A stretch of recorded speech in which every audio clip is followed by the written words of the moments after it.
أعوذ بالله من الشيطان الرجيم بسم الله الرحمن الرحيم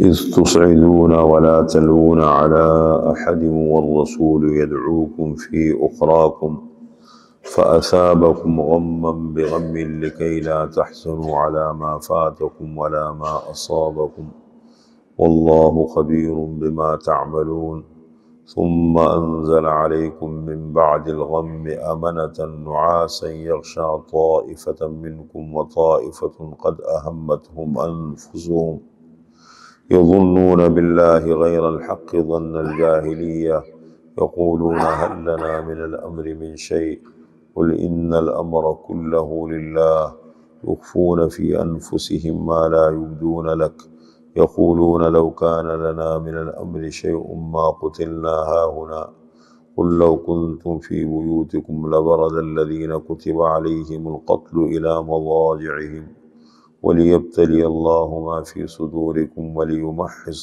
ما في قلوبكم والله عليم بذات الصدور إن الذين تولوا منكم يوم التقى الجمعان إنما استذلهم الشيطان ببعض ما كسبوا وَلَقَدْ عَفَا اللَّهُ عَنْهُمْ إِنَّ اللَّهَ غَفُورٌ حَلِيمٌ۔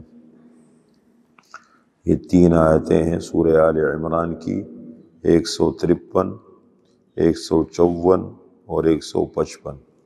غزوہ احد کا ذکر چل رہا ہے، اور غزوہ احد کا واقعہ میں نے آپ حضرات کے سامنے ذکر کیا کہ پہلے مسلمانوں کو اللہ نے فتح نصیب فرمائی، اور پھر وہ فتح وقتی طور پر شکست میں تبدیل ہو گئی، وقتی طور پر، جس سے مسلمانوں کو بڑا نقصان پہنچا، صدمہ پہنچا۔ ایک فتح ہو رہی ہو پھر ایک دم شکست ہو جائے تو آدمی کو سمجھ میں نہیں آتا کہ یہ کیسے ہو گیا۔ دماغ تو سوچتا ہے نا کہ یار یہ کیوں ہوا۔ زندگی میں کوئی بھی واقعات ہوتا ہے، جب مزاج کے خلاف ہوتا ہے تو کہتے یہ کیوں ہوا، ایسا کیوں ہوا، تو اللہ تعالیٰ نے اس کا ذکر کیا ہے۔ اور پھر جب یہ خبر پھیلی کہ آپ صلی اللہ علیہ وسلم شہید ہو گئے ہیں، یہ جیسے پیچھے ذکر گزرا، تو مسلمان تین حصوں میں تقسیم ہو گئے۔ ایک حصہ وہ تھا جنہوں نے کہا کہ جب اللہ کے نبی اس دنیا میں نہیں رہے تو جینے کا فائدہ کیا ہے، گھسو میدان میں لڑو، تم بھی شہید ہو جاؤ۔ وہ تو گھس گئے میدان میں، لڑے اور لڑتے رہے آخر تک۔ ایک طبقہ وہ تھا جو پیچھے بیٹھ گیا، سائڈوں پہ چلا گیا، سوچنے لگا کہ اب کرنا کیا چاہیے ہمیں۔ اور ایک طبقہ وہ تھا جو اپنی سوچ کے مطابق انہوں نے یہ سمجھا کہ جب اللہ کے نبی نہیں رہے تو پھر فائدہ کیا ہے لڑنے کا۔ وہ نکل کے مدینے کی طرف جانا شروع ہو گیا۔ ان کا ذکر اللہ نے یہاں کیا جب وہ احد پہاڑ کے اوپر چڑھ رہے تھے اور جا رہے تھے، تو ان کا ذکر بھی اللہ تعالیٰ نے کیا۔ پھر انہوں نے یہ سوچا کہ یہ تکلیف ہمیں کہاں سے پہنچی، ایسا کیوں ہوا؟ تو اللہ نے فرمایا دیکھو یہ غم کے بدلے غم ہے، تم نے اللہ کے نبی کو غم پہنچایا، ان کو تکلیف دی، اس کے بدلے اللہ نے دیکھو تمہیں یہ بدلہ نہیں دی۔ اس کا ذکر اللہ فرما رہے، لیکن ترجمے سے ساری بات واضح ہو جائے گی۔ اذ تصعدون، جب تم چڑھے جا رہے تھے غزوہ احد پر، واپس مدینے کی طرف جا رہے تھے۔ یہ ایک طبقے کا ذکر ہے، جب تم چڑھے جا رہے تھے، وَلَا تَلُوُونَ عَلَىٰ أَحَدٍ، اور پیچھے مڑ کے نہیں دیکھتے تھے کسی ایک پر، پیچھے مڑ کے دیکھے بس آگے بھاگ رہے تھے۔ وَالرَّسُولُ يَدْعُوكُمْ فِي أُخْرَاكُمْ، اور پیغمبر تمہیں پکار رہا تھا، تمہیں بلا رہا تھا تمہاری پچھلی صفوں سے۔ آپ سب نیچے تھے، وہ دیکھا سمجھ، آپ سب آواز لکھی، ظاہر بات ہے اتنا گیپ تھا کہ آواز نہیں پہنچ رہی تھی۔ فَأَثَابَكُمْ غَمًّا بِغَمٍّ، پس اللہ نے تمہیں بدلہ دیا غم کے بدلے میں غم۔ تم نے اللہ کے نبی کو دیکھو صدمہ دیا، ان کے احکام کو توڑا۔ اللہ کے نبی نے کہا یوں مت کرو، تم نے کیا؟ اللہ کے نبی نیچے مت اترو، تم اتر گئے۔ تو اللہ نے غم کے بدلے میں تمہیں غم دیا، لِكَيْ لَا تَحْزَنُوا، اور یہ زندگی کا حصہ ہے، غلطیاں ہوں گی۔ کہتے گرتے ہیں شاہ سوار ہی میدان جنگ میں، وہ طفل کیا گرے جو گھٹنوں کے بل چلے۔ تو یہی ہوتا ہے نا، شاہ سواری کے انسان جب آگے بڑھتا ہے تو حالات بھی آتے ہیں۔ لِكَيْ لَا تَحْزَنُوا، تاکہ تم غم نہ کرو، تاکہ تم پریشان نہ ہو، عَلَىٰ مَا فَاتَكُمْ، اس چیز پر جو تمہارے ہاتھوں سے گئی۔ کیوں ایسا ہوا؟ ولا ما اصابکم، اور نہ اس تکلیف پر تم غم کرو جو تمہیں پہنچی، وقتی چیزیں ہیں، یہ وقت بھی گزر جائے گا۔ واللہ خبیر بما تعملون، اور اللہ تعالیٰ تمہارے اعمال سے باخبر ہے، جو کچھ تم کر رہے ہو سب اللہ کے علم میں ہے۔ ثم انزل، وقتی طور پر شکست ہوئی، ایک ٹائم گزرا لمبا بیچ میں، ثم انزل علیکم من بعد الغم امنۃ، پھر اللہ تعالیٰ نے اتارا تمہارے اوپر غم کے بعد امن، وہ جو غم تکلیف تمہیں پہنچی اس کے بعد اللہ نے امن اور سکون اتارا۔ وہ امن کس شکل میں تھا؟ نعاسن، اونگ کی صورت میں، صحابہ پر اونگ طاری ہو گئی۔ کہتے ہیں میدان جنگ میں جب اونگ آ جائے یہ اللہ کی طرف سے مدد کی نشانی ہوتی ہے، اللہ کی طرف سے نعاسن، اونگ کی صورت میں امن آیا۔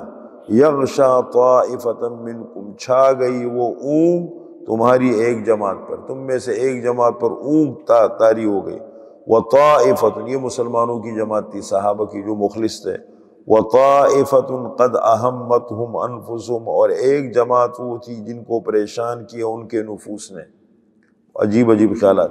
یظنون باللہ غیر الحق ظن الجاہلیہ، گمان کرنے لگے اللہ کے بارے میں ناحق گمان، فضول گمان، ظن الجاہلیہ، جاہلیت کے گمان، یہ وہ منافقین تھے۔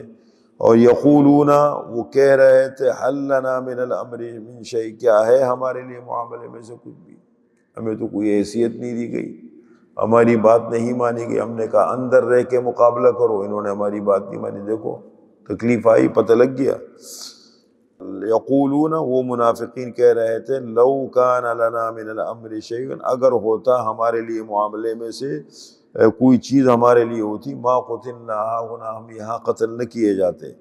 قل، اے پیغمبر ان منافقین سے کہہ دے لو کنتم فی بیوتکم، اگر تم اپنے گھروں میں ہوتے، لبرز الذین کتب علیہم القتل الی مضاجعہم، البتہ ظاہر ہو جاتے وہ لوگ جن کے اوپر لکھا گیا ہے قتل، جن کے لیے اللہ نے موت جہاں لکھی ہے، اللہ کا حکم ہے، تو جہاں کہیں بھی ہوتے، اپنے گھروں میں ہوتے اور ان کے بارے میں قتل کا فیصلہ ہو چکا تھا، تو الی مضاجعہم، تو وہ ظاہر ہوتے اپنے اپنے ٹھکانوں کی طرف، فوراً اللہ لے آتے، اللہ کا حکم ہے۔ قیامت کے دن اللہ راز کھولیں گے، ہم تو سوچتے اپنی سوچ کے میں یہاں نہیں تھا، میں بچ گیا، میں یہاں نہیں، سب قیامت کے دن یہ راز اللہ پہ کھولیں گے کہ زندگی کی حقیقت کیا تھی۔ ابھی تو دنیا میں ہم اپنے ظاہری سوچ سے سوچتے ہیں نا، حقیقت کا صحیح اندازہ بھی نہیں ہوتا۔ وَلِيَبْتَلِيَ اللَّهُ مَا فِي صُدُورِكُمْ، اور تاکہ اللہ تعالیٰ آزمائے، تاکہ اللہ چیک کرے اس چیز کو جو تمہارے سینوں میں، تمہارے سینوں کے اندر کیا باتیں ہیں، کیا راز ہے، اس کو اللہ ظاہر کرے، چیک کرے۔ وَلِيُمَحِّصَ مَا فِي قُلُوبِكُمْ، اور تاکہ اللہ تعالیٰ تمہارے دلوں کو خالص کر دے۔ واللہ علیم بذات الصدور، اور اللہ تعالیٰ سینوں کے راز جانتا ہے، سینوں کے راز، دل میں کیا ہے، سینوں میں کیا ہے۔ ان الذین تولوا منکم یوم التقى الجمعان، بے شک وہ لوگ جنہوں نے پیٹ پھیری، منکم تم میں سے، جس دن دو جماعتیں آپس میں ٹکرائے احد کے مقام پر، پیٹ پھیرنے سے مراد یہ وہ مسلمان بھی ہے جو مسلمان بھی چلے گئے تھے کچھ، فرمایا جنہوں نے پیٹ پھیری تم میں سے جس دن دو جماعتیں آپس میں ٹکرائی، انما استزلهم الشیطان ببعض ما کسبوا، پختہ بات ہے ان کو پسلایا شیطان نے ان کے بعض کمائی کی وجہ سے، ان کے اپنی بعض کمزوریاں تھی، اب جو بھی ہو سکتی، کوئی نہ کوئی غلطی تو انسان کرتا ہے نا، غلط سوچ آ جاتی ہے، غلط گفتگو کر لیتا ہے، غلط کام ہو جاتا ہے، جس کے نتیجے میں کوئی نہ کوئی اس کی مکافات عمل یا سزا تو ملتی ہے۔ تو فرمایا کہ جنہوں نے پیٹ پھیری تھی تم میں سے جس دن دو جماعتیں آپس میں ٹکرائی، پختہ باتیں ان کو پسلایا، ورغلایا شیطان نے، ببعض ما کسبوا، ان کے بعض کیے کی وجہ سے، وَلَقَدْ عَفَى اللَّهُ عَنْهُمْ، اور البتہ تحقیق اللہ نے ان سے درگزر کیا، ان کے اس جرم کو، اس گناہ کو کہ میدان چھوڑ کے چلے گئے تھے، جو کہ بہت بڑا جرم ہوتا ہے، میدان سے بھاگنا یہ گناہ کبیرہ میں سے گناہ ہے، فرمایا اللہ تعالیٰ نے ان سے درگزر کیا، ان کے گناہ کو معاف کر دیا۔ ان اللہ غفور حلیم، بے شک اللہ تعالیٰ گناہ بخشنے والا، حلیم بردبار ہے، حلیم تحمل والا ہے، برداشت کرنے والا، ہمارے گناہوں سے کتنا درگزر فرماتے ہیں اللہ تعالیٰ۔